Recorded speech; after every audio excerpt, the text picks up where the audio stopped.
Hello and welcome to episode 98 of Nolo Time. My name is Obed Velez, and fresh from San Diego Comic Con is Mr. Joel Young. What's good, true believers? It's good to be back with you, Obed, here on the show. I'm tired, but I'm also pumped at the same time to talk about all the cool stuff I saw at Comic Con. It's going to be a great episode, Obed. That's awesome, man. Um, there's a lot of stuff that I really want to talk to you about. We're again having to deal with technical difficulties, if you want to call it that.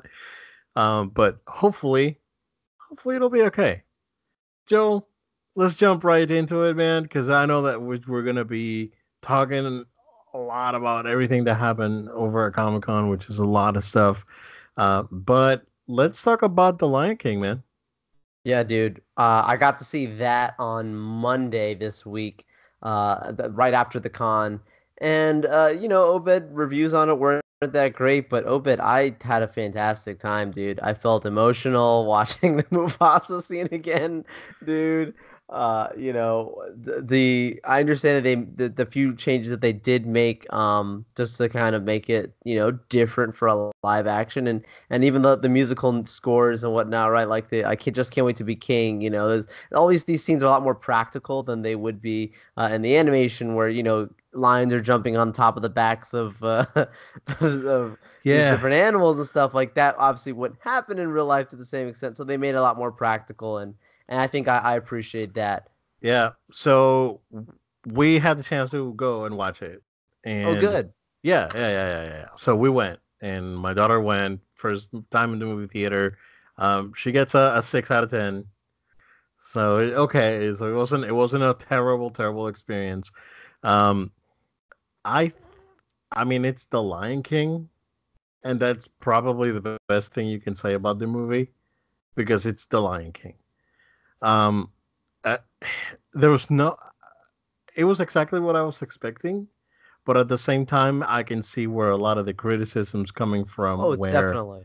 yeah, where some of the animals don't emote and it's a very hard thing to do and make it look natural because there's a scene where one of the animals emote in like a scream or like a scared face, and it's really jarring, and that's why you cannot do what you can do in traditional animation or what was done back in the day. Or say if this movie was a Pixar movie, you may have been able to do something similar, but unfortunately, it was that that scene itself was really jarring to me. Other than that, I mean, there's like no issues. The movie is like visually stunning. Like visually, it's like how do they train these lions to be in this movie? Because it's like it's really impressive, really impressive. I didn't necessarily like how much Rafiki was downplayed because Rafiki was like a big deal in the first movie, and he's still a big deal, but he's like downplayed quite a bit in this movie. There's one icon, and I know why this scene's not in the movie again because which scene I'm talking I know about, exactly what you're talking Rafiki, about. right? Yeah. Yep. So it would have been super silly, but I would have loved to see it. I mean, Absolutely. the scene is there, but it's done It's in a not very nearly different. the same. No, it's very different. Um, I do it's love the way he looks at the thing, my old friend. yeah, yeah, yeah, exactly. The thing with my old friend, yeah, that was Yeah. pretty good. Um, but yeah, other than that, I really didn't have any major issues with it, Joe. It was pretty Yeah, solid for the most part. piggyback off your point of the visuals, like I was thinking about like when you're looking at like such like the mouths moving and that sort of thing, it reminded me a lot of like Desolation of Smog, when like you see Smog actually, like, he's speaking and moving around, right, as a dragon. The way, like, they use that motion capture technology from Benedict Cumberbatch for the Smog, but like the mouth is really just moving up and down, like the mechanics, right, of the mouth. Yep. There's not really anything more they do to it. aside from the character's voice acting, right? So Yeah. like that's kind of how I felt here was like, you know, I, I feel like I feel like, in those situations, like, you see Mufasa, you hear the great voice of James Earl Jones, but the mouth movement matching the face at times was just not like to your point, like Yeah. it definitely did not make me feel as enthused as I would had I seen, regular pure animation or whatnot. So Yeah, and I think that was the biggest problem. It was where eyes do a lot of talking in general, right? And it was one of the things that was missed in this movie because they move their mouths, but then their eyes are like right, lion eyes that are not emoting, right. and it was like I mean I don't believe it. It's like it's like I don't believe these lions are feeling these things because their eyes are just not emoting, but it's the nature of the nature of the beast, if you want. Pardon the pun, but it's. I mean, animals are sometimes really hard to read emotions from, and and in Oh, this for sure. case, yeah, and in this case, it was kind of hard. So I'm not really complaining about the movie because I liked it overall. I think everyone did a good job, when it comes to the voice acting, and I had no issues there. But yeah, I mean, it was good. I liked it. It was Yeah. Lion King. I mean, it's a great home theater showpiece movie. Like when if you get a So your nice round, 4K TV, your yeah, surround get sound, music, and all that. exactly get the 4K version and watch it with your surround sound and all this. So that should be pretty awesome to see once the movie comes out on Blu-ray and whatnot. Joe, before we jump into the Comic Con stuff, and we may be able like the movie's out on Blu-ray. It's been out on Blu-ray for a few weeks now. So we can probably just go into a little bit of spoilers on this one. But Nice. I watch Aquaman. Oh wow, really? I watched Yeah. that on my flight back actually Oh, from really? Comic Con. Yeah, because it was one Okay. of the free, plane movies. Yeah, plane movie. I liked it. I liked it actually a lot. Yeah, I actually liked it better than Captain Marvel. Huh. Yeah, Is that because of it being maybe more fun to you, or I so think it was explain just that? more fun. Yeah, Okay. yeah. I mean, like, cause the story and whatnot, right? Because even with the story, Sure. uh, it was good.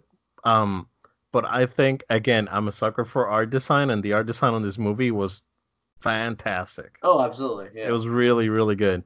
It is CG heavy, and there's certain scenes that are like, this doesn't look particularly great.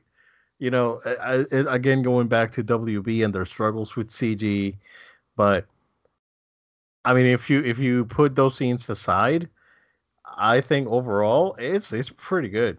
I liked it a lot.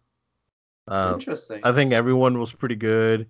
Um, I totally forgot that Willem Dafoe was in this movie. so so I watched. I was like, oh crap, it's Willem Dafoe. Okay, that's cool. I'm in. I'm in.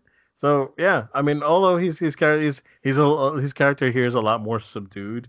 Um, Sure. he's not over the top Willem Dafoe. Um, but everyone was good. I think um the actress that played Mara, I forgot her name, Johnny Amber Depp's Heard. ex. Yeah, Amber Heard. She was a little stiff at times. Um, yeah, but I'm not complaining about her presence in the movie. If you know what I mean. Um,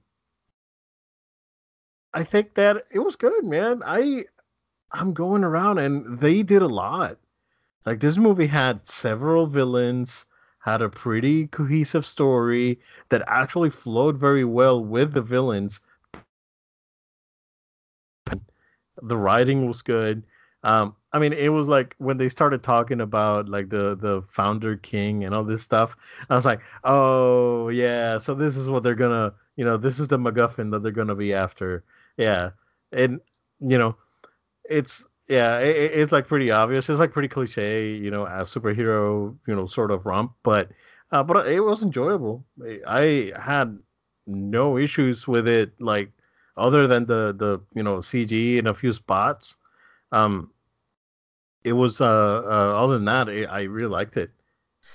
Yeah, no, I think I said it before on the podcast how much I enjoyed the movie the first time watching it, and that I thought it was a good movie. I think I don't think it's a great movie, and DC at the time when it came out needed a great movie, simply just because of the issues from the films before. Yeah. So it's unfortunate because they put out a solid film, I think, in Aquaman, but simply because of their past past situations right now, past films that we look at from the DCEU, you know, they've suffered. This film, I think, suffered from that movie. Where like, yeah, it did well, but it's the forgotten DC movie, right? Of the last, the last DC movies to come out. And I think right now, in general, DC movies are forgotten. I mean, there's a Joker movie coming out for crying out loud, and nobody I know is talking about this movie. Yeah, You there know what I'm was an saying? Like, there's just no hype around what they're doing, even if I the thought film comes out fine. yeah, I thought that there was going to be a trailer for that movie this week or last week Right.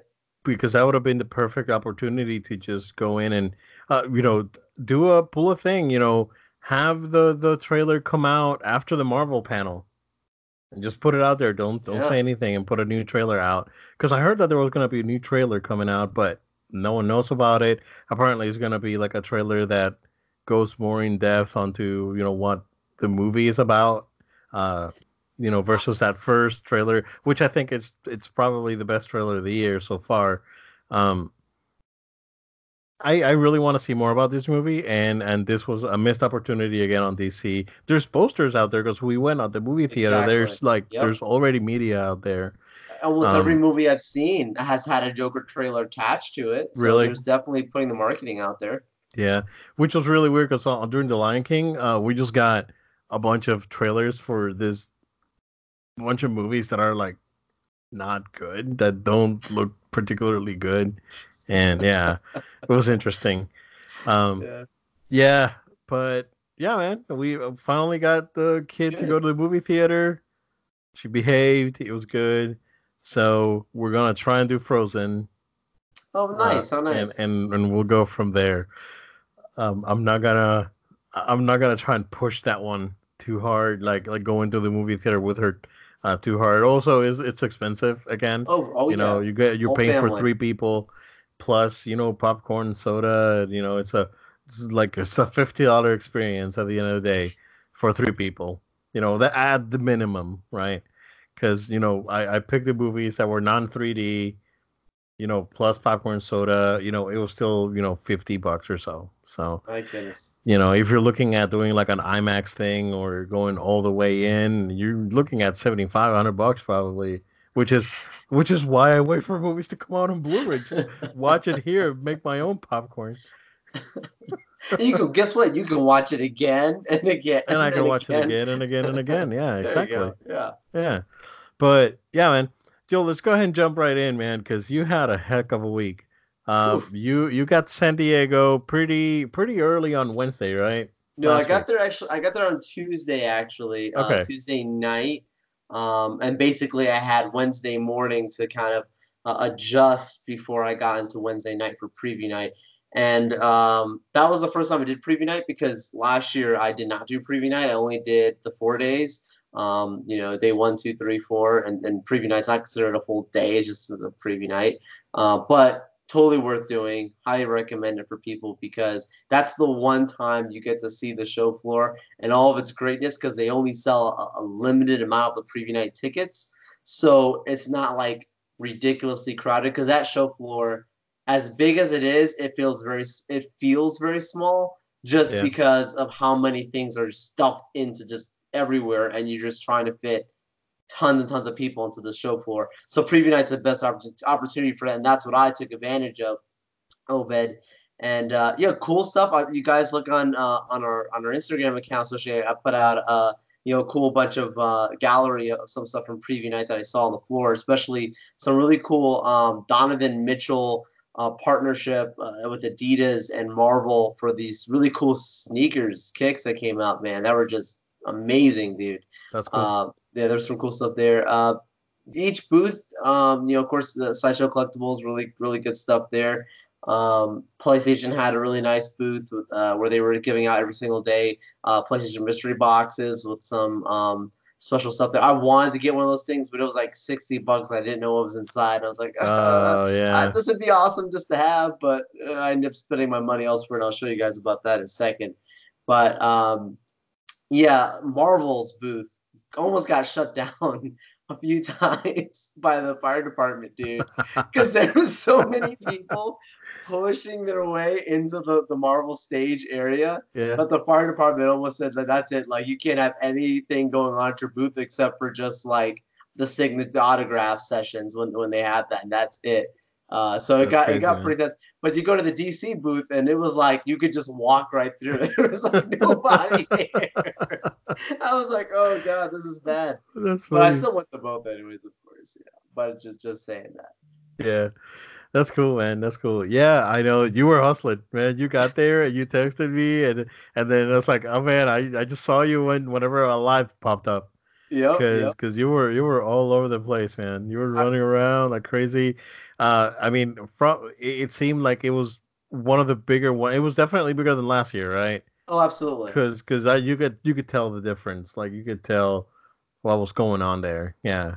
Yeah, no, it was massive, and I told you about this, Ubed. Like, I told a few other friends about this. Like, there's legit a physicality involved to Comic Con. Like, if you're if you can't physically walk like 5 miles in the day and stand and literally just stand in lines or just sleep on grass between breaks, Nice. like, and you literally see people on the side of the road just laying down like as if they were homeless or something, like The Walking Dead. They just gave up Almost because they physically can't take it. It's hilarious. hobo nerds. Yeah, hobo nerds. Yeah. Uh, but yeah, I mean, first things first, man. After preview night, after that, after we're getting through the show floor, like I said, recommend you guys check out social media. Follow at No Load Time. If you weren't following during the stuff, you missed a lot of really cool live stuff that I put out there.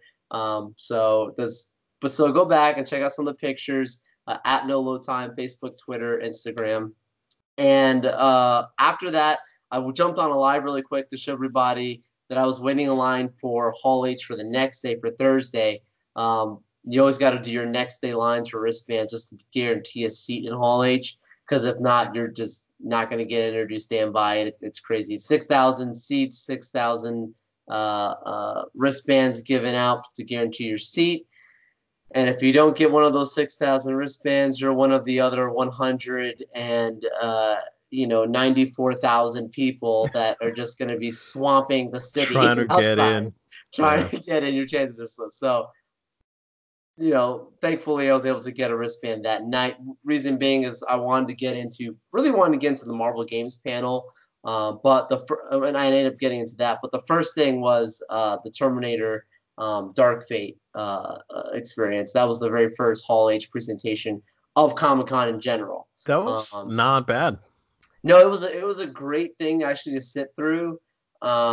Just because, so what they released online, that little featurette, that was how they started off the panel.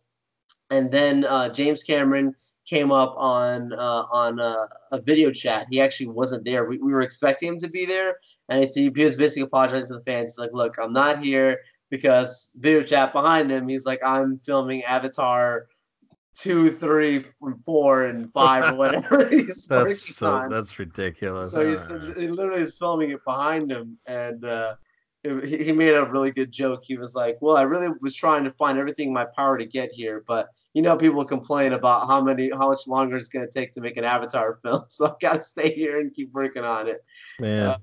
so that was funny. But yeah, after that happened, Tim Miller, the rest of the cast came out. Tim Miller, director of Deadpool, also directing this movie, and this is his second movie after Deadpool. So he dropped out of Deadpool 2, and he talked a little bit about how when he was working on Deadpool, that's when he was approached by Cameron and saying like, "Look, like we want to make this movie, and I want you to direct it. What do you think about it?"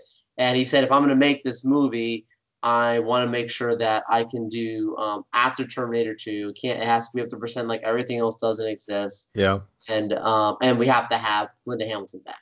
That was the one thing, and crowd just goes crazy.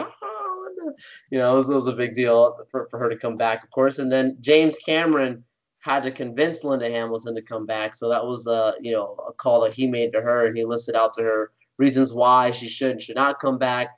And Linda comes out to the audience, talks about why she came back, and she really is in love with the character of Sarah Connor, and she with where this movie goes, it really is like a passing of the torch, is how I interpreted it. They gave us very slight hints on the next parts of the movie, but the actress, I believe her name is Natalie Reyes, I believe she is the main girl that you see in the official trailer, that's being protected in the back of the truck. Yeah, the one that's being chased by the Terminator. Yeah. So this other Mackenzie Davis's character and Sarah Connor, they're protecting her. Seems the way we interpreted things is that like the events of Terminator 2 change the future, to the point that now it's almost like she may be the next Sarah Connor, if that makes sense. Like she dies. So it's like a reset, like a time reset sort of thing, maybe. Sort of ish, yeah. Like okay. Lineage or whatever's going on there with that character is impactful. Kind of like how Sarah Connor, right? What happens to her was important for the future, right? Well, exactly. Similar type of thing going on there. We got footage. So you guys, we got footage and we got a new trailer. The footage was the entire that entire chase sequence that you see in the trailer. Really cool stuff. The way that they do actually confirm that Mackenzie Davis's character is not she's not a Terminator. She is a actual human that has some cybernetic enhancements. So kind of like what this dude's character was on Salvation, right? Salvation, it was that he was a Terminator, but he thought he was human, and everyone thought that was what they were going to do. Still had a heart, like he still had like human parts, right? Yeah, right, he was mixed in, so he really thought he was a human, and then he realized like, oh no, I'm really Terminator. This one, like, she's genuinely a human, just has some cybernetic enhancement in certain areas. Okay. So, they showcase a little bit of that in the fight sequence, and then of course the return of Linda Hamilton, where she just comes out like a boss, just shooting up this brand new Terminator, bomb, whatever, and the return. This Terminator is a mix. Kind of reminds me a little bit of the Terminatrix from T3. Yeah. From Rise of the Machines, which is basically, it's a skeleton, but it has some liquid metal properties to it as well. Yeah. Yeah. So it was pretty cool that they show Arnold Schwarzenegger a little bit more of the scene of him actually talking with Sarah Connor for the first time, and she instantly, the moment she sees him, she literally tries to shoot him, and the other girl actually blocks the gun, like, no, like, he's actually good, like, he's not bad, because she still thinks he's no good. So there could be like infiltrators, yeah. Right. So she doesn't trust him. His name is now Carl, and his name is Carl, and he's living life as a regular man, even though he's a Terminator, and he's been staying on the down low, and Sarah Connor says, "I'm not calling you Carl. You're a Terminator. I don't care what you say, but let's make a pact. Let's make an agreement to protect this girl." And Arnold, his character, agrees to protect her, and says and basically Sarah Connor says to him, like, if once this is all done, I'm definitely going to kill you. And he says, I understand. So that was pretty cool. They show a little bit of this girl, Mackenzie Davis' character, actually fighting in the future, fighting Terminators in the future. So I don't know what's going on there. Well, they said that, and of course they announced that Edward Furlong is going to be back as John Connor. John Connor, yep. Yeah. So, which was great. Like, I was not expecting that at all. I mean, we all know that Edward Furlong hit it pretty low there in the late 90s. So I would say, like, after they did the Terminator ride at Universal, right? Or not the ride, the Terminator 3D experience that they had at Universal, which was like maybe like 3 years after T2. Right. that was probably the last time I saw Edward Furlong that he looked okay. After that, it was rough, bro. It was rough. Yeah, yeah. He Yeah, lost you know it. what's up. Yeah, So, yeah. but it was cool that they brought him back. Yeah, like they didn't show anything of him actually in this footage or anything like that. I think they're saving that. Um, well, just a bunch of different hardcore action scenes. The movie's gonna have a lot of action. That's something that Tim Miller talked about. Good. And then at the end of that panel, the footage play. They talk a little bit more. Everybody's crying, like literally everybody's crying, talking like about Linda Hamilton. Apparently, she's like an amazing human being, like working with. But Arnold does a few really awesome Arnold and famous lines. He says, "Get to the Get to the chopper," chopper. I saw that and one. yeah, he did that, and just do it now, and Do it now. Come the on, clip, do right? it. Come on, do it. So it was Which Arnoldly is funny Arnold. because we actually joke with that line at work all the Oh, time. all the It's like, time. we do it now. Come on. Yeah. so, so it was cool that hearing him live, like say all these things, was a great time. And then the cast goes away. They take their pictures. They went over time that they were supposed to go on their Hall H presentation. So they're like running off the stage, and like Entertainment Weekly's like up there taking magazine Yeah. photos really quick as they're running off.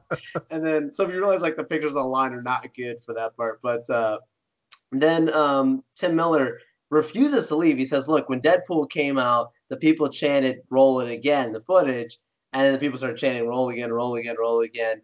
And Comic Con's like literally like the execs are up there and they're saying, "No, we're not going to roll it again." And Tim Miller goes to a mic. They cut his mic. He runs all the way to the end of the other microphone and says, "You better run this blanket footage again." Whoa. And they ran the footage again. And the That's reason why they crazy. weren't, and I'm thinking, why are they rushing? Like they could always delay over 5 minutes or whatever. Like it's Comic Con, come on, right? Well, the Yeah. reason they're rushing is because the minute that ends and nobody's on the stage, here comes out Conan running on the stage, and I'm like, why is Conan on the stage? Like what's Oh, going on here? And okay. Conan comes running out and he says, "Hey guys, like you're about to see something from one of the best movies of all time, one of the great. You're guys about to witness one of the greatest actors you'll ever see in your life." And I'm thinking, I literally turned to the person next to me and I'm like, this is gonna be a joke because it's Conan. Like if Yeah. it's gonna be a punchline at the end, right? Yeah. Like the Conan documentary or something silly like that, right? And then here comes running out Tom Cruise. And Started I'm jumping like, on the couch. yeah. I'm like, wait, what's this happening here? Tom Cruise, Top Gun, of course. And that footage you can see on our social media I put out there of Yeah. rolling when Tom Cruise Yeah. came running Which out. was a good trailer then for Maverick. It looked Yeah, really Top Gun good. Maverick. It looks really well shot. I really like what I see. Um, it's kind of sad because I saw a video of Val Kilmer recently, and he does not look good, man, which is really sad. And so the rumor is that the funeral that he's attending and during the trailer is Iceman's funeral, so Val Kilmer's character. Wow, So that's sad. they wanted to do like a send off to the character. Wow. I But yeah, was I mean, Val Kilmer is confirmed to be in the movie. So, but he's in rough shape, so I don't think he's gonna do any stunts or anything. So, of what's course. the name of the main actress in the first movie? I can't remember her name now. Oh yeah, yeah, Have you yeah. That I seen showed her? you a picture of Have you her. seen her now? Yeah, bro. I think I showed She's you guys a picture yeah. like 2 months ago. We were talking in So the office, like, yo, have you yeah. seen this lady from Top Gun? And it's like, yeah, So she's supposed Kelly to be in the McGinnis. movie. Kelly McGinnis. Yes, so she's Kelly supposed to be McGinnis. in the Yeah. movie, but they didn't show obviously anything in that trailer. I was waiting for it. I was like, wait a second. Yeah. Nope. So I Yeah. thought it might have been her funeral. I didn't know. I didn't know what to expect. I don't know, Holy man. crap. So, Yeah, yeah. Time has not been kind to her. Also, donuts. oh man. So, I did not know. I was waiting for it. I was waiting for it, but no, okay. no shots there. No, But no. it was Well, cool. I It mean, was a they confirmed that Jennifer Connelly is gonna be the she is love back. interest. Yeah, Yep. yeah, yeah. In this movie. Yep. Oh, jeez. Oh man. Yeah, I mean, I showed you well, guys a picture of Kelly McGinnis not too long ago, and especially we work with a coworker of ours that loves Top Gun, And Oh we yeah. showed him a picture of Kelly McGinnis, and he's like, "Holy crap!" He's like, "No, dude, that's not her." It's like, "Yeah, bro." It's unrecognizable. And guys, we're not trying to be like We're not being ridiculous mean. or Yeah, way out of point. Like, please look it up. Unrecognizable. I know. Yeah, For sure. yeah. That's the thing, right? It's because she's unrecognizable. That's not. Yeah. It's not because again, she's aged because they've all aged, right? Oh, And sure, Tom absolutely. Cruise has aged, and you can tell. Yeah. But Tom Cruise is in great shape. He takes care of himself. Oh yeah. Versus some other actors like, you know, Kelly McGinnis. Unfortunately, time hasn't been kind to. So Right. that's the thing, right? We're not. She's a great actress, and Yeah. she does a great job with. I believe she works in an acting school, and she Oh, does a it's cool. really good job with like younger people trying to get into acting. So hats off to her. But just talking about appearance and then because you laugh and we joke about it, but you expect like fans, right? Fans are so rabid for these things that they expect the all of the old actors to show up. And then they show up and they go like, "What the heck happened?" It's like, "Yeah, you wanted them back, so here Time. they are, Time right?" is what happened. Yeah, exactly. Time's what happened. The movie is 30 some years old, right? 32 years old or Yeah. something. It's Yeah. been a while. So, um, yeah. No, But it the was trailer a looks good the regardless. trailer looks really good. It was a cool moment, like having Tom Cruise up there talking about the movie, saying, "Look, I made this movie in San Diego." He said, "I made it right across the street of this Hmm. convention center." It was really, really cool moment. So it talked about it's a really love letter to aviation. So I look forward to seeing that movie when it comes out. I'm not a crazy Top Gun fan, but the trailer looked really good, and Yeah. that moment always just a surprise. I think it's somewhere in back here on DVD. Yeah. Cool. Yeah. That's a good movie. I like that movie. Yeah. I should rebuy it. Yeah, Blu-ray. Yeah. Yeah, or in four. I think it came out in 4K recently. Oh, So cool. if I find a good deal, sure, why not? So the next thing after that was I stayed for the Batman Beyond panel because I just love Batman Beyond, and it was a great time there, and all the hearing Bruce Timm and all the actors talk about it. They have a limited edition Batman Beyond collector set that's coming out, and I Mm-hmm. want to try and see if I can buy that if it's not already gone. It was only online, so it wasn't something they were selling on the floor. And then after that, right into Marvel Games, and that's when the Greg Miller comes out hosting the show, and we had first Ultimate Alliance talked about very briefly because the actual panel was the same day that the game came out that night. Yeah. So it was a cool like little like, hey guys, go out and get this game, and here's Yeah. some cool characters that It are reviewed coming up. out Yeah. to this game. Yeah, it reviewed okay. Yeah. Yeah, it just I think it's sitting pretty. I think it's like in the mid to low 80s right now. Okay. On Metacritic. You know, criticism that I've seen is that it's kind of repetitive, and Sure. it's kind of hard. But overall, a lot of people seem to enjoy it. So Yeah. I actually got to play it on the show floor. okay, cool. I demoed it, and it was so funny. Like I ran through the demo so quick, actually, that the actual game crew out there actually had to stop me. They're like, "Oh no, you can't go in that area. The game's not out yet. We don't want you to see that yet." So, Yeah, you're yeah, so flying through it. well, because I love Ultimate Alliance, dude. I've talked to you about it. How much I Yeah, love yeah. that. Um, that was really cool. And then after that, they talked about Iron Man VR. And, you and I, Obed, I think we're people who are like open to this new VR stuff. It's just not something that you and I are crazy about personally. We're more traditionalists, right? That we like to sit in front of our TVs with our controllers in our hands, right? But, uh, it was really cool hearing the devs talk about how, like, that was.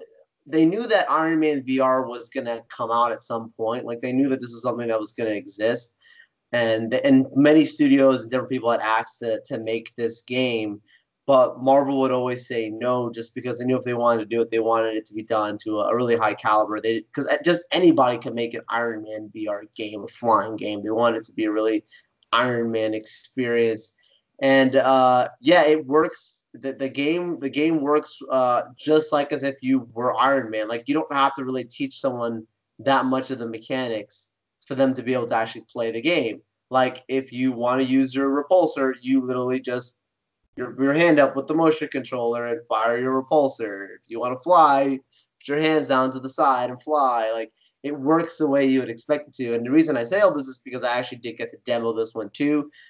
Thankful to the guys at the PlayStation booth because that line kept getting capped every single day.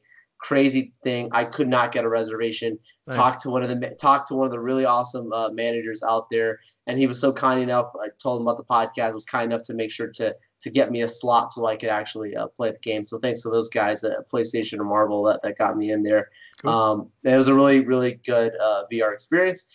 And then the last one thing that I want to talk to you about a little bit here is the Marvel's Avengers gameplay. So, E3, we talked about how this Avengers game had a lot of backlash for how the game looked, but we had no actual gameplay that we got to see except for slight teases in that trailer where you could switch to actually how it would be in that first-person perspective and then back to the cinematics. In this panel, we actually got to see a full, I think it was like 10-minute or maybe 15-minute long. I don't want to be exaggeratory. It was pretty lengthy gameplay where we got a full story reveal trailer and full-on gameplay. And this is according to the guys out there saying that, look, this gameplay was gameplay that was going to be originally shown at E3, but they did not show it because they just didn't have it prepared in time. And then they showed it at Hall H, and then they said it would come out a week after Gamescom is when they would actually release the footage. Some of it actually leaked. I did see that, and I was like, oh man, like I kind of wish that wasn't. It looked the terrible case though, like because it's so bad quality. Yeah, the quality was really bad. I started watching it and watched the Thor section. I was like, that's enough. I mean, because it was really good, right? The gameplay it reminded me a lot of God of War, of the God of War, the new God of War. Yes. So I liked what I see again, and I was like, okay, that's I'm good. I'm gonna leave it here. This footage looks terrible. The quality is really bad. So, I'm not gonna go through this. But when you do finally, I'm glad you actually did that too, because I would recommend not to watch whatever that leak thing was. I saw a little bit of it too. I was like, this is terrible. But in seeing like the legit footage of it, I mean, people were cheering Obed, like legit cheering for the footage because, some of the power ups, especially Hulk, dude. They get Hulk right better in a video game than they do in the movies. Like, I mean, it's crazy how good they use Hulk. I mean, it's unbelievable. Taskmaster being a big bad of the gameplay that we got to see, and then I know it's a spoiler, but it's out there on the internet. Look, the premise of this thing is that after Avengers Day, when everybody's cheering for the Avengers, this attack happens by Taskmaster and others. By like the San Francisco Bridge or whatever, and from there, Captain America bites the dust. He's dead. Allegedly, right? Is he? Right? So allegedly, yeah. So that was pretty intense. I was like, I'm watching this. I'm like, did they really just show this? Like, Cap just blow up? Like, what's going on here? Cap ate it. Yeah, Cap ate it. So, that's why in that, those trailers when you see Tony with like the long hair and stuff, like it's way out in the future. It's like in the future, The Avengers are distraught or whatever. But yeah, I won't go into it too much because I know that footage is going to come out supposedly a week after Gamescom is what they told us. So look out for that. But it was much better and really, really nice to me. I'm just watching that footage already. I was like, yep, I'm definitely in line to buy this game when it comes out. Good. All right. Yeah. They showed how Black Widow's face looks different from the footage that they showed at E3. There's already pictures out there. Yeah, it looks much better. Like it's a lot easier to retouch faces. Like her face was a little bit distracting, right? Back when the first footage came out. I didn't have any other issues with the other characters, with the exception of wide Cap'n, because Cap was like super wide, and that was really weird. But I think it was because he had like heavy armor on. Too, because Iron Man and Banner and whatnot, and even Thor looked fine, but it was Cap. But I think it was because he had like armor plates on him, and that made him look kind of wide. But it's good to see that they're actually working on retouching faces and at least getting back to some of the fan feedback. So that's good. Absolutely. So it looked great. From there, Obed, the only other thing that I was not in the panel for, but I did want to talk about because really briefly is the Witcher trailer. I really wanted to get into that panel.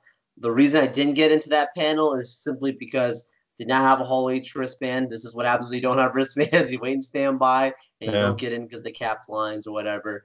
But the trailer is public for everyone to see. I looks good. watched the trailer. Obed, your thoughts?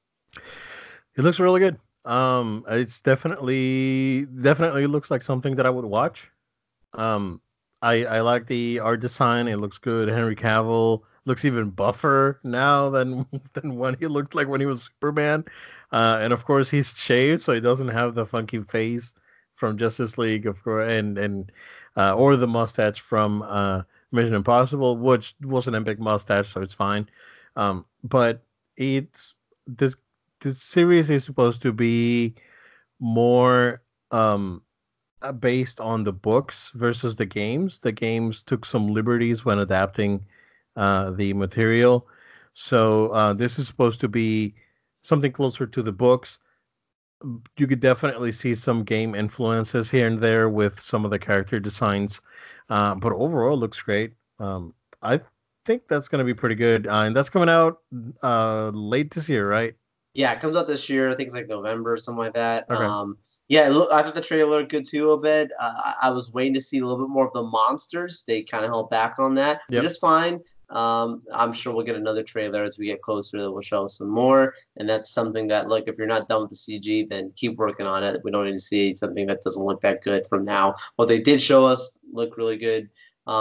Fans are apparently people who were in there were very impressed with the entire cast knowledge of The Witcher. Like, you go into some of these panels, and Obed, I can tell you, sitting through some of these things just to make it to other panels, and we'll get there. Like, some of these actors just give the generic. My character is supposed to be deep and complex, and it's the same. And I'm like, Yeah. people are sitting here to hear the same, spiel that every other actor always says on the red carpet. But like, no, like Henry Cavill, like is legit like a fan of this, and like the other actors of Yeah. it too. Like they know what they're talking about, and so that Yeah, makes me well, really Henry happy. Cavill campaigned for it. It's like, yo, if you're Yes, making The Witcher, I'm open. Yeah. yeah. So, So so I'm impressed. I'm impressed. yeah, that's good. No, it looked good. Look good. Like I'm quite interested in it. So Absolutely. So from here, Obed, I think because we could talk about so many different things, but I know we got a limited amount of time here on let's the show, go. so I want to Let's fly jump into through. the big guys if you want. Yeah. So I mean, this because this this is is probably gonna take another 20 minutes here. yes, easily, Yeah, easily. yeah, Yeah, guys. So Saturday, Hall H.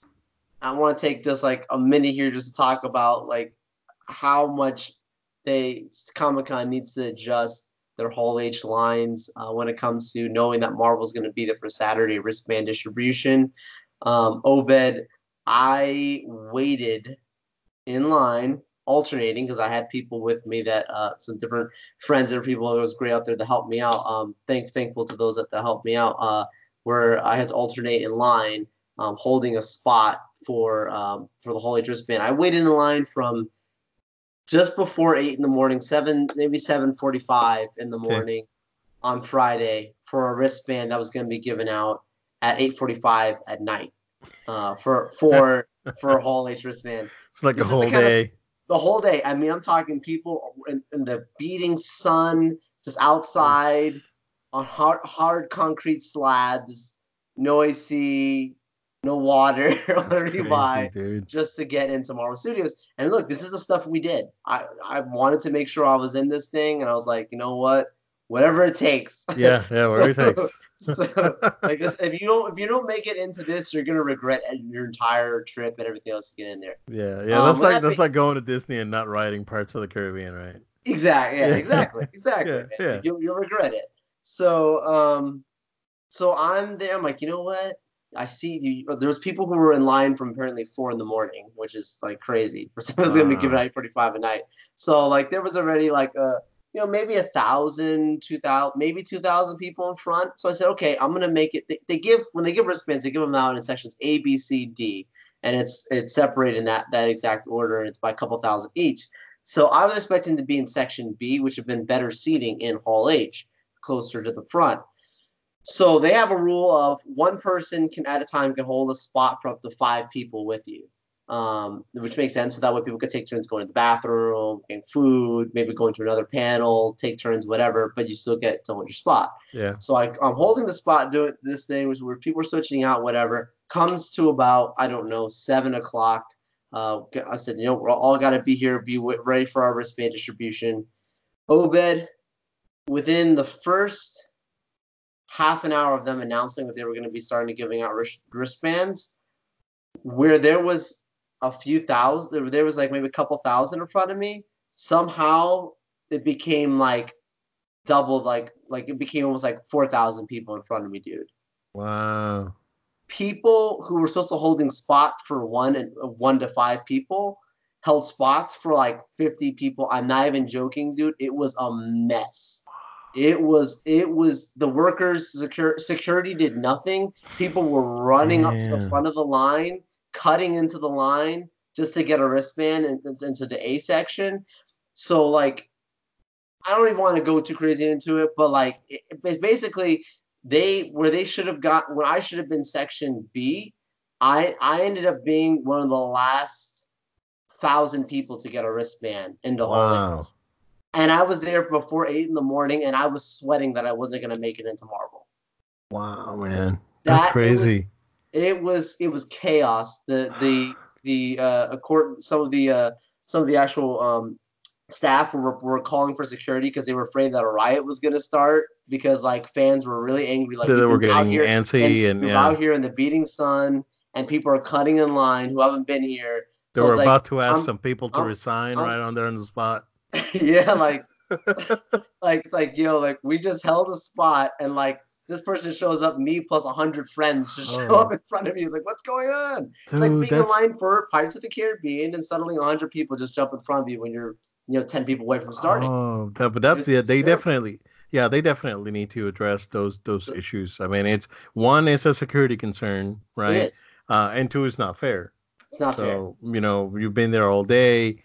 You get this jobber right up front, and then he lets 100 people pass. It's just not fair. It's just not right. So and the reason I talk about it is because it's a big problem. If you go on social media, people were really speaking very harshly about it. I think Comic-Con is going to have to address it and put something out there very big about this. But when Marvel shows up, apparently it gets worse every year. But man, it was bad. I'm like, what? I kept asking myself, what did I do wrong? Because I thought I wasn't going to get a wristband. I was like, I've been here before 8 in the morning. What did I do wrong? I was getting angry. But it worked out. I got in there, got a wristband right here, guys. This is what a Hall H wristband looks like. You put this on your wrist, you go back to your hotel and you shower, and you do not take the wristband off. You shower with it. That's your wristband. That's waterproof. All that. That's what you do. Next day, get into Hall H, sit through Star Trek, sit through so Star Trek had a whole great panel. Patrick Stewart came out for his new Picard show. Looks really awesome. Some original cast coming back to for that show. I know we don't have time to talk about, but it was really cool stuff. I recommend you guys check out the trailer for that. Yeah. We had then what did we have after that? We had there was some other thing like an animation shorts that they have. It's an annual thing that they do. That was pretty cool. And then we had Entertainment Weekly panel for Women Who Kick Butt panel. So that was fine. And then I'm just being honest with you, dude. I looked around Hall H and people were sleeping. And I'm not making this up. People were sleeping because we had all been out there since till past 11 o'clock at night trying to get wristbands. Some people actually decided to sleep on the street just to make sure. They were just catching up. Yeah, trying to sleep. So I mean, I can see that happening. It's rough. Absolutely. 13, 14 hours of whatever you need to sleep. So we're in there waiting, and the girl next to me, she tells, "Hey, I've got people outside that are into the show floor, and people who are outside by the Hard Rock Hotel. They're saying there's like a ridiculous amount of celebrities right now pulling up right now to Hall H, about to come in here. Marvel's about to bring a show." The only two people that were guaranteed that actually showed up beforehand on at the Marvel booth, which is where the fire department over shut it down again, was Sebastian Stan and Anthony Mackie. They both showed up. But everyone else, we didn't know who else was going to be there. Aside from Kevin Feige, that was announced. And then we get into the Marvel panel. kicks off. I mean, people are screaming. The energy in that room, dude. I cannot forget the sound of the people. Yeah. Just energized as if they had slept for 14 hours. Sweaty, I'm getting excited thinking. Yeah, Joe was like, man, this is crazy. It's getting crazy over here. It's getting warm. So they clear out the show, set up the stuff. It's not even a panel, dude. It's a presentation. They get the tables off the stage, they get everything out of there, screen set up. Feige comes out. There's a really cool sizzle trailer that's shown of all the past stuff for the past 10 years of Avengers movies. Really good sizzle video. And then when Feige comes out, a big on the background, I posted on social media, Infinity Saga was on the background. I assumed at that point they were going to announce an Infinity Saga Blu-ray set. They did not. They just said that this last stories was the Infinity Saga, and that they said after Far From Home, that is the end of this saga that we have. I think that might have been leaked, but not a Comic-Con, Joel. I think I may have seen one, something like that, like a couple weeks ago, where there was a box set with all of it. Yeah. So my assumption is that D23 they're going to have that probably that's in about a month, so they'll probably have it there. Then from there, so Feige's talking. He says, I could spend the next 90 minutes, because that's how long their panel was, talking about the great success that we've had here, or I could spend the next 90 minutes to talk about the future. And then out of nowhere, Phase 4 comes across the screen. And then all these dates just start popping up, and people are just screaming, "Oh my gosh, we're gonna find out what the next 2 years of Marvel films are gonna be!" Yeah, because we don't at this point we wouldn't know anything. What's going on? Yeah. So that happens. He starts talking, dude. This is another thing about Marvel. Marvel hires their own security for Hall H when it comes to their things. Like there was like these scrub security guards in like yellow polos, whatever, walking around with the other stuff. And then like when Marvel comes, like they're nowhere to be seen, and there's like dudes in legit suits and like gear, like legit security. Yeah. And they have these infrared, literally holding up infrared to their eyes, looking around the room for people with electronics or whatever. Yeah. So every time lights go down, you gotta put your camera down, phone's down, whatever, or you'll get kicked out. Put it down. Up comes up a big, nice Eternals little title sequence that comes up there, and then they tell us that this is the next movie. All of the cast comes out for that movie, which is pretty cool to see everybody confirmed. Angelina Jolie was there with us. Didn't know she'd be there. She was the last person to come out. Some different changes in the casting from what we may be familiar with, although I don't think Eternals is that familiar of a franchise. It's not. Yeah, that's like a G tier. It's so far back. Yeah, that's like lower than D tier. Yeah. Like no one's mad that they're making small changes. There's the one character is a little boy. It said we have a little girl. Like if nobody cares, like those kind of changes, because like I said, it's such a not well known franchise. Yeah. Cool thing is one of the actresses is actually deaf. That's actually playing. So she legit was out there, and she's like, I'm a deaf actress, like and I'm the Marvel has like this is awesome to be working with them, and people were like, this is crazy. And there's a common theme with the whole Marvel presentation that diversity is their next superpower for their next phase of films. So the cast there seemed really cool. They didn't give away anything really for that one. That was additional information. But the rest of the other ones they did. So with the one after that, they announced Falcon and the Winter Soldier. That there comes Sebastian and Anthony Mackie, and that was a really cool one. That's they said summer next year for that. Yeah, summer. That's gonna be summer next year. Yep. So that's gonna come out right after Black Widow. That one will be out there, and that was a really cool moment, because Anthony Mackie comes walking out with the Captain America shield, and Sebastian goes on the other side, and they both hold the shield together and whatever. And it was a really cool moment. They're talking about how it's going to be directly after the events of the last movie and the passing of the torch, and that it's really a team cap, series, and in that way, of each of them, contributing to that future. But for one thing, they said, hey, we got to give you guys something extra. And up comes some footage. Sorry, like it's as if the screens got hacked out of nowhere. Lights go out, and up comes Baron Zemo talking to Hall H. And same actor out there talking about it, and he's like, "What's up, Hall H? You thought I was dead? No, I'm not. Yada yada yada." And he basically ends with him actually putting on the classic purple Zemo has mask, the purple mask, yeah. which was pretty cool that they're Nice. doing that. So I thought that was a nice thing because I really liked that actor in Civil War. It was great, yeah. I know some people were like, "This isn't Zemo." I was like, "No, it's fine." Like, He was very subdued, but at the same time, was very menacing. So when he shows up I in liked this him, show, we'll care about him, right? Like, because we know who he Yeah. is. When he shows up here, we care. This is what Marvel does. Exactly, yeah. So that ends there. Next comes up the director of Shang-Chi, and they sound Shang-Chi and the Legend of the Ten Rings.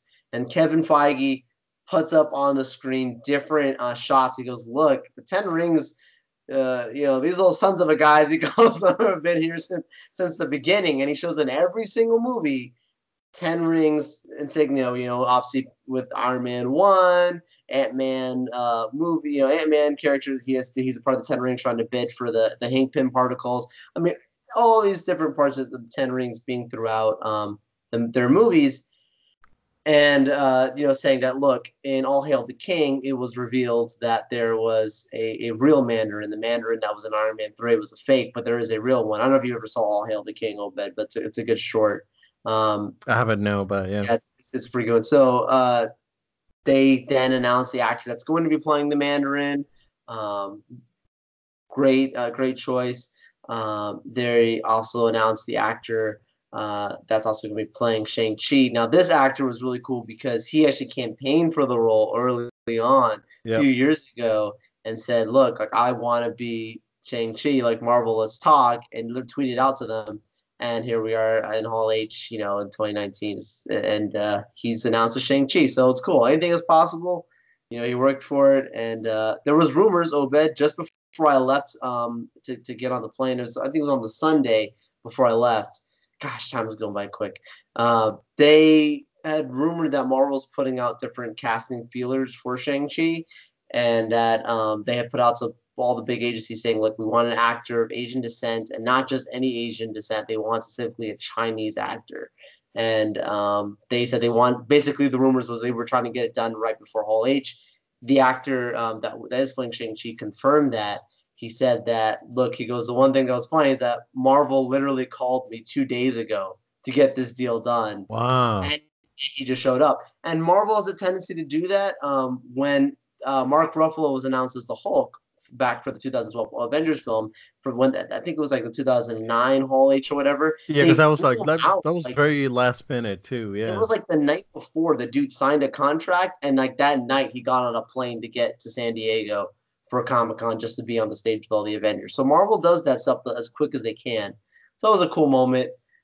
After Shang-Chi, we got our next Disney Plus. So that's kind of how the panel went. It was a movie, and then Disney Plus, movie, and then Disney Plus shows. But they made it clear that Disney Plus is directly connected to their series, and it's going to be important that you watch these. Feige was really, so that's a marketing pull, right? But he's making clear it's important you watch these. Don't just watch the movies and skip the Disney Plus because you'll miss whatever our next phase story is. Exactly. So I could see that being the case, and that happens with WandaVision because in WandaVision, they are having they made clear that it's like what happened with Vision. Well, how come Vision is back? Can't tell you, but what happens in this show is going to affect another movie, and I'll get to that in just a second. But cool thing that they did reveal for the show is that the actress that is in the Captain Marvel movie that's with Maria, Captain Marvel's friend, her daughter, who ends up becoming the character Spectrum in the comics, is actually going to be in the show, and they actually had the actress come out who's playing Spectrum in in this new series, so that they're making a connection directly to Captain Marvel in that show. Cool. They did confirm that this is after Infinity War, yes. Or it's after Endgame and everything. Yeah. So how Vision is back, we'll find out on the show. That's a good way to tease people, make them want to watch. Yeah, absolutely. Good choice. And then from WandaVision, there's a reason why they did it in this order. Doctor Strange and the Multiverse of Madness is announced. And Scott Derrickson comes out and tells us that, look, he told Feige, if I'm going to come back, I'm going to do the kind of movie. Not that he didn't like obviously the first Doctor Strange. He was happy with that movie for an origin film, but he wanted to make Doctor Strange that he fell in love with, the real crazy psychedelic stuff that you read in those comics. So remember, Scott Derrickson's the dude that did The Exorcist, if I'm not mistaken. He's done some other really interesting horror films. And so he said the next Doctor Strange movie, Doctor Strange in the Multiverse of Madness, is going to be a horror film. One of the fans in the front of Hall H yells out, "Rated R!" And Kevin Feige points to the man and says, "It's going to be PG-13. You're going to love it." Yeah. So it's a great moment. That's pretty good.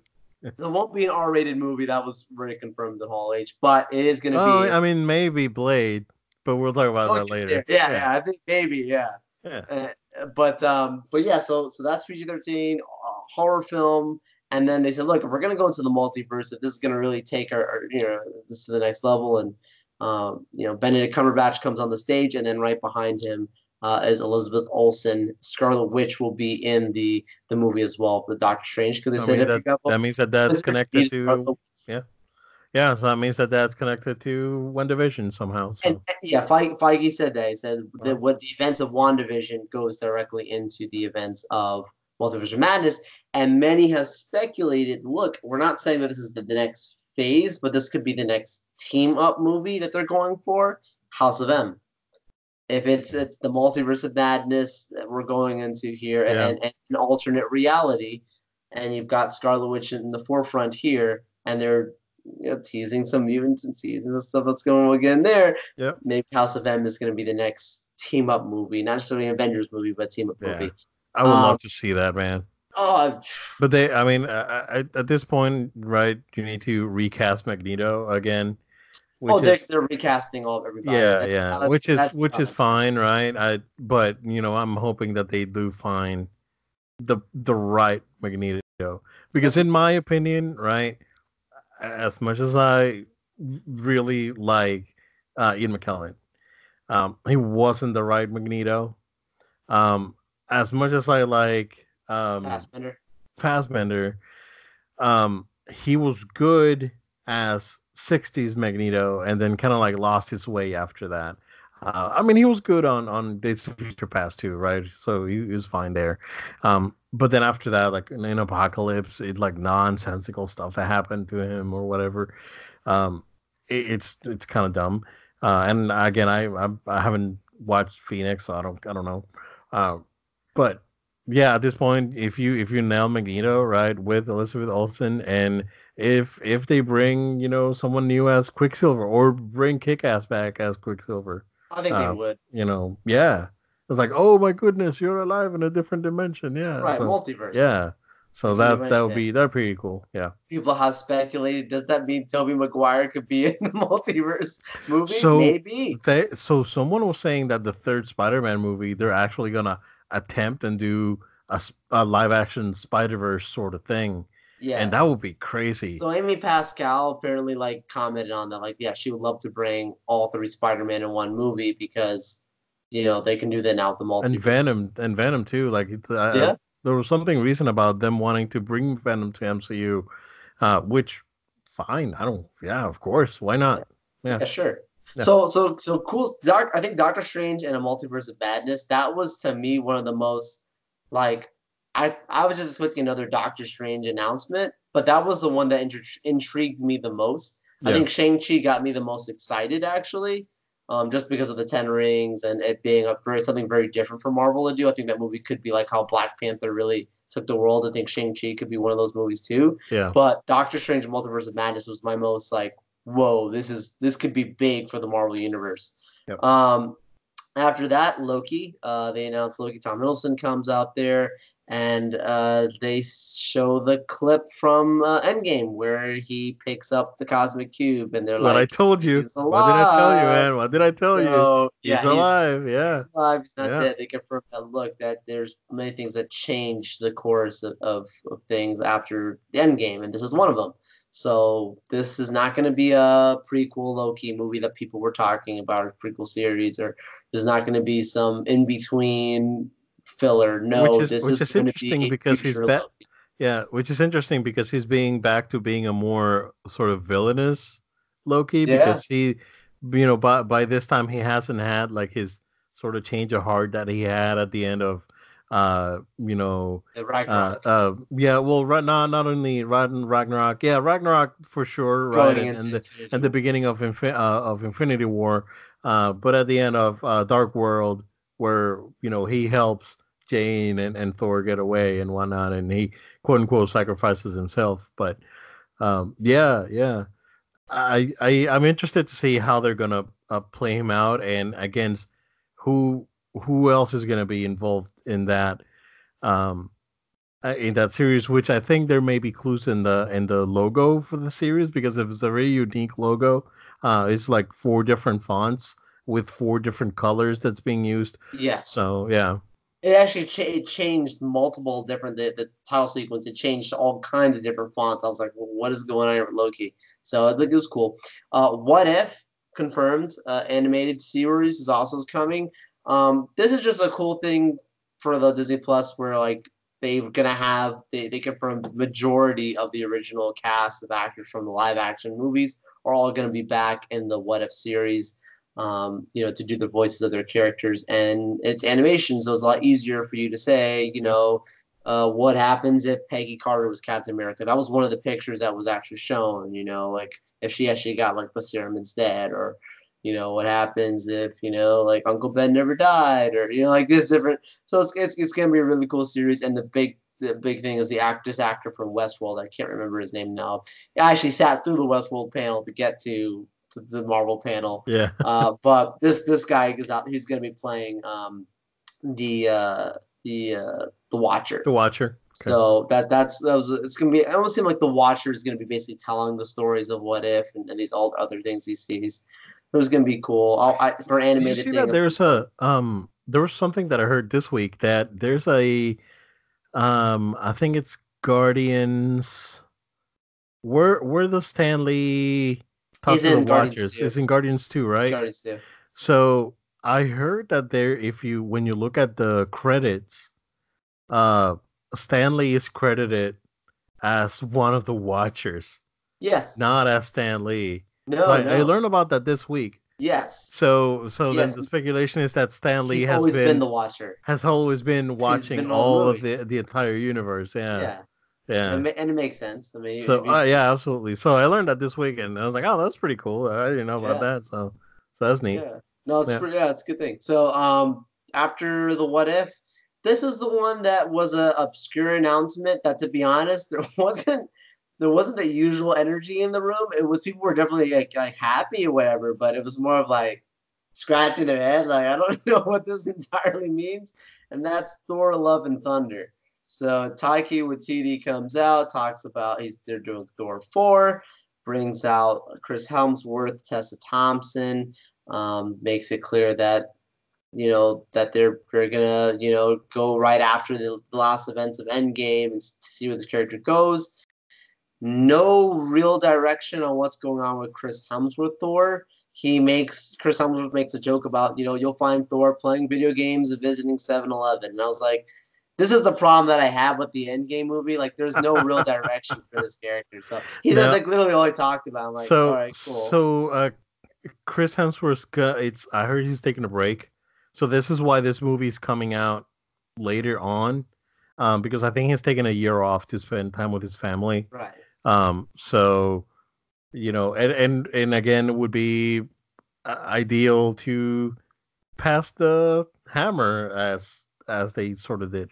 Right. So then from there, that's when they say we're gonna have our first female Thor, and that would be no other than Natalie Portman. Natalie Portman comes out, and I think a lot of people were surprised, but Because they she were like dropped out cheering. of the movies. Yeah, because she dropped out. But I told people this, like, I was like, do you guys know she was there at the actual premiere for Avengers Endgame? Endgame. And a lot of people were like surprised with us. I'm like, usually when that happens, that means an actor's doing pretty good with the studio. They have a good relationship. So Yeah. I wasn't as surprised, I think, as other people were, I think. But had it been right after the events of Thor: The Dark World, yeah, I would have been like, what is going on here?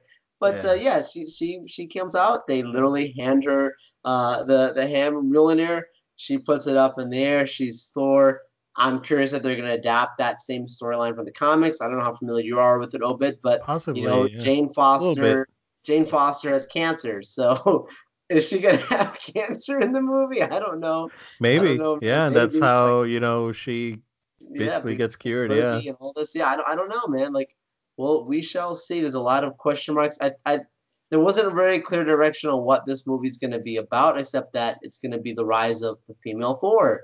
It's going to be more so her movie, but what that fully means, no idea, man. It was done very quickly, and then Curious, but I mean I trust whatever what he is working on. So, you know. yeah, I mean, he did a good job on Ragnarok, Oh, so that absolutely, gives a lot of absolutely. people Yeah. positive. But at the same time, I think Thor is kind of like the little brother of all the other Marvel movies, Yeah. not necessarily one of the favorites, but we'll see. I mean, we'll see. Yeah. Hawkeye was the next thing that happened. That was pretty cool. Jeremy Renner comes running out in this through the crowd to get to the stage. Has a And really that's cool late. That's expression. like November 2021 or something like that, Yeah, right? it's yeah, Yeah. exactly. Super late. So Hawkeye being on Disney Plus as well. They couldn't give much away except that Kate Bishop will be in the series as well. So that's going to be another cool thing. Again, we're talking about this Obed. A lot of diversity coming up here. Showing they're not a misogynist studio at all. They're giving women a role that's not just for the sake of having a role. These are characters that have always existed in the Marvel universe. These are storylines that have already existed, and just showing them to the people that this is their characters. This is the world they live in, and it was really cool. After Hawkeye, that's then when we get to the last thing. And Feige says, look, we've got all these things up here. We started from here, but we didn't go back to the movie that comes out May of next year. And that would be Black Widow. And we get the entire cast of Black Widow. The director comes out. They had only been filming for maybe 4 or 5 weeks or something like that. They said, which we've seen pictures online of some stuff that they were working on. Uh, Minimal information. Of David course. Harbour's character is going to be the Red Gladiator, which is kind of cool. It's kind of like a Russian Captain America. He came out with that Captain America shirt on, which is really cool. I don't think too many people caught it, but it was pretty cool. Also, yeah, Yelena, her character, being someone that's a very famous part of the Black Widow program, working with Scarlett Johansson's Black Widow. And yeah, so we get basically after they talk a little bit about what they're doing there, that's when we get lights down, we get footage, and that footage did not get online, anything of that. So we'll see how that goes. But I can tell you from what I saw, Obed, it essentially began with footage from Captain America: Civil War, and it's where Tony Stark is telling Black Widow like they're coming for you, like you better run. And people thought, of course, that was just like the oversight at the time, led by Ross, that was trying to do the Mm. superhero registration act. But really, what we find out is that what Tony was talking about in Civil War was really the people from the Black Widow program, the other assassins, coming for her. So uh, the events of this movie, Black Widow, are going to be directly after Captain America: Civil War. Not going to be early on before any of the other movies. It's going to be directly after Civil War. So And they're gonna be in between Civil War and Infinity War. yes, yes, Okay. bobbing right between there. Um, the footage shows, Black Widow back in like her apartment, whatever. Intense fight sequence with this actress. Gosh, I can't remember her name, but she's on the movie Fighting with My Family. She's she's one of the other main assassins. I believe her name is Zelina, if I'm not mistaken. So forgive me, guys. I'm trying to fly through this, Yeah. but there's an intense fight sequence in the apartment where the two are fighting each other. Knives get drawn. People are choking each other in a bathroom sink, flipping people on tables. The action is fantastic for this sequence. I can't wait for Cool. people to see it. And then after that, they just start talking like, well, why couldn't we just talk before we start fighting each other? And after they're talking, there's another different montage of different shots throughout the movie, also for what they had already filmed. It ends with the Taskmaster stopping Black Widow on her motorcycle, and they fight each other for a little bit because he's Taskmaster. He, of course, matches her exact moves, which was really cool. He looks a lot better in his suit that we saw there than the leaked photos that come out. His suit looks really good. So don't worry about it, true believers. You'll be fine.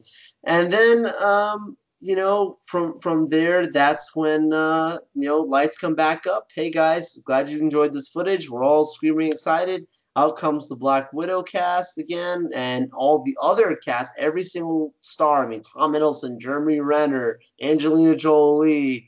I could go on and on. Every single star comes out on the stage, and they all come out with these, and they give it out to the fans, and that is the Black Widow hat that they gave us all.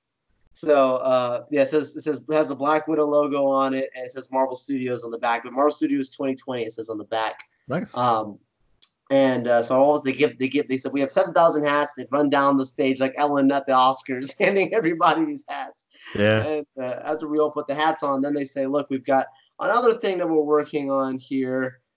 And Mahershala Ali comes walking out, and this is something that was rumored. And he says, "You've got a little hat." He pulls a hat out of his jacket, and it's Blade. Puts the hat on. He's Blade. Blade logo comes up there. No official date. No date. Not saying that it's a movie. They never use the word film. So it could be Disney Plus. I'm assuming it's going to be a movie, but we don't know. There's no confirmation there. Yep. And then after that's done, that's when that's when Feige says, like, look, we're at like the last 60 seconds here. We have no more time. And he pulls I didn't even have time to talk about Black Panther 2. And people start screaming. I didn't have time to talk about Captain Marvel 2 that we're working on. I didn't have time to talk about Guardians of the Galaxy 3.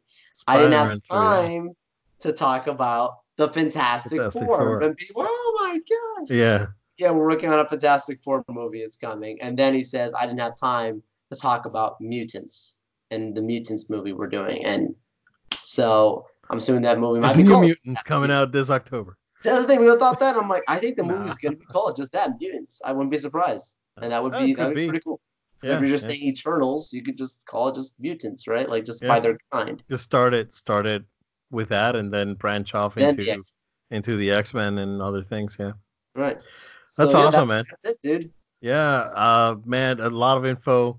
This has been an info dump that we've had from Joel coming back from Comic-Con. He still needs to sleep. He hasn't slept in a week. No, seriously, I'm dying right now. Yeah, I'll actually see you tomorrow at the office. Yeah. But yeah, man, it's good to see you again, and good to have you back around the area. And yeah, we'll figure out these technical issues. We'll figure it out.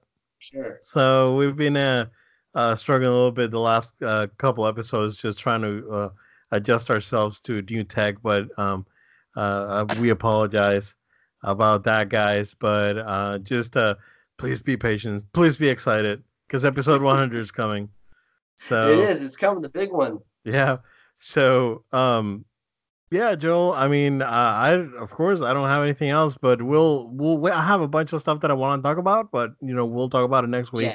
Yeah. Because I really wanted to get your Comic-Con impressions, and we'll talk more offline tomorrow about exactly. And I wanted the audience to listen to what you had to say and what your experience was over in San Diego. So, yeah, man, that's what we got. If you want to just go ahead and wrap it up.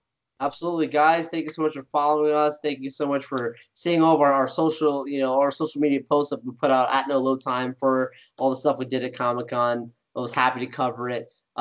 Stay tuned. We've got more stuff going to be posted on our social media about Comic-Con. We've got a couple shout-outs, including one from one of the artists from Iron Giant that I got to meet out there. That was pretty cool. So I'll put that out there soon.